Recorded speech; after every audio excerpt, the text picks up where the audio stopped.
नमस्कार, मैं हूं आपके साथ अक्षिता मौर्य। आप देख रहे हैं न्यूज़ 7 हिंदी। उत्तर प्रदेश में मत्स्य पालन को बढ़ावा देने के लिए कैबिनेट मंत्री डॉक्टर संजय कुमार निषाद ने मुख्यमंत्री मत्स्य संपदा योजना, नीलक्रांति बोर्ड नाव निर्माण योजना और ISSMBA योजना के तहत वित्तीय वर्ष 2025-26 के लिए ऑनलाइन आवेदन पोर्टल का शुभारंभ किया है। अब राज्य के मछली पालक 14 अगस्त 2025 तक इन योजनाओं के लिए ऑनलाइन आवेदन कर सकते हैं। सरकार इन योजनाओं के तहत नाव, जाल, वाटर सिस्टम जैसी इकाइयों पर 40% तक और मत्स्य बीज पालन हेतु 50% तक अनुदान प्रदान कर रही है। मत्स्य मंत्री और प्रधान सचिव मत्स्य विभाग के निर्देश पर यह अभियान सभी जिलों में व्यापक रूप से प्रचारित किया जा रहा है, ताकि अधिक से अधिक मछुआरे और युवा इसका लाभ उठाकर मत्स्य पालन को रोजगार और आजीविका का साधन बना सके। योजना है वह मत्स्य जो कल्याण कोष है, इसको मछुआ कल्याण कोष के रूप में हम जानते हैं। इसमें मुख्यमंत्री संपदा योजना है, निषाद राज बोट योजना है। इसमें निषाद राज बोट योजना में हम उन गरीबों को बोट पर प्राथमिकता पर दे रहे हैं जिनके पास कुछ भी नहीं है।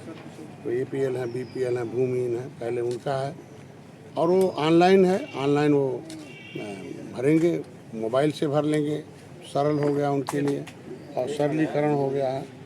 दूसरा, मुख्यमंत्री संपदा योजना में कि उनके पास जितने पट्टे धारक हैं, क्योंकि प्रधानमंत्री मत्स्य संपदा योजना में जो व्यवस्था दी गई उसमें नए तालाब के निर्माण का है या हमारे पास बड़े बड़े तालाब हों उसमें कुछ और इक्विपमेंट लगाने का है, लेकिन पट्टे धारकों के लिए उसमें व्यवस्था नहीं थी। तो ऐसे पट्टे धारक जिनका लगभग 6 साल के आसपास पट्टा बचा हो, ऐसे सारे पट्टे धारक खाली फार्म भर सकते हैं। 5 एकड़ पर हम 2 हेक्टेयर पर 3,20,000 रुपये आसपास दे रहे हैं, मतलब 1 हेक्टेयर पर 1,60,000 है। और उसमें ज़्यादातर ऐसे मछुआ समुदाय के लोग हैं। और अभी इस बार सरल कर दिया है कि पिछले बार था कि बहुत ऐसे पट्टे हो गए, किसी कारणवश वो भर नहीं पाते थे, जल्दी से स्वीकृति प्रमाण पत्र या SDM से उनका एग्रीमेंट नहीं हो पाता था। तो अभी ये हो गया कि नहीं, उनका पट्टा हुआ, रसीद मिल गई तो भी उन्हें पट्टा धारक मान लिया जाएगा, फार्म भर दें। लेकिन उन्हें पैसा तभी होगा जब SDM से वो मतलब एग्रीमेंट हो जाएगा। उतना देर में हम लोग करा देंगे जो सिलेक्टेड लोग होंगे, ठीक है। तो अभी बहुत आसान सरल हो गया है और उनको किसी का फार्म रिजेक्ट नहीं होगा। इसी व्यवस्था की गई है कि उनको OTP जाएगा, उनको आसानी से भर लें। जितना ही उनका रकबा भरते ही वो आ जाएगा कि कितना पैसा उन्हें लगाना, कितना पैसा सरकार से मिलेगा, उन्हें कुछ जोड़ना घटाना भी नहीं है। तो आज के दिन में टेक्नोलॉजी से व्यवस्था कर दी गई है। तो ऐसे जितने पट्टे धारक हैं उत्तर प्रदेश में हम पिछले बार भी पैसा दिए थे और अच्छा उसमें आया कि उसका प्रोडक्शन बढ़ा कि आज के $1 ट्रिलियन इकोनॉमिक में हमारे विभाग का ग्रोथ रेट 27% से ऊपर जा रहा है। आज के दिन में हम उत्तर प्रदेश देश में इनलैंड फिशरीज में सर्वोत्तम प्रदेश इसलिए हो रहा है ये पोखरे हैं। और इस बार हम 80% से ज़्यादा पोखरे इस बार हम लोगों ने ऑक्स पर मतलब उनको दिया गया पट्टेधारकों को, इसलिए उसका आय बढ़ाया जा रहा है। कि हमारे यहाँ नया है कि जो पोखरे होते हैं उससे उस पैसे को सरकार नहीं लेती है, रेवेन्यू राजस्व विभाग में तो आता है, लेकिन वो स्थानीय रूप से खर्च होता है। उसी ग्राम सभा में खर्च होगा और उस पैसे का उपयोग उसी क्षेत्र के विकास के लिए होगा।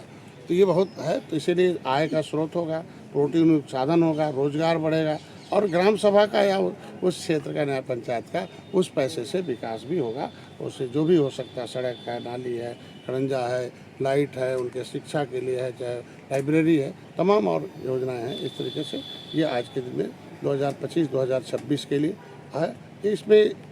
इसमें एक एरेटर सिस्टम भी है कि जो पट्टेधारक महिला पट्टेधारक होगी उसमें अभी हम लोगों ने व्यवस्था कर दी है कि वो थोड़ा गर्मी में या मछली जो पानी होता है वो पानी में थोड़ा ऑक्सीजन की मात्रा घटती है, कार्बन डाइऑक्साइड बढ़ती है तो मछली मरती है या ग्रोथ कम हो जाता है। तो ऐसे में उसको एक एरेटर होता है कि पानी को उड़ाता है और पानी ऑक्सीजन, कार्बन डाइऑक्साइड उड़ जाता है और ऑक्सीजन खुल के आ जाता है।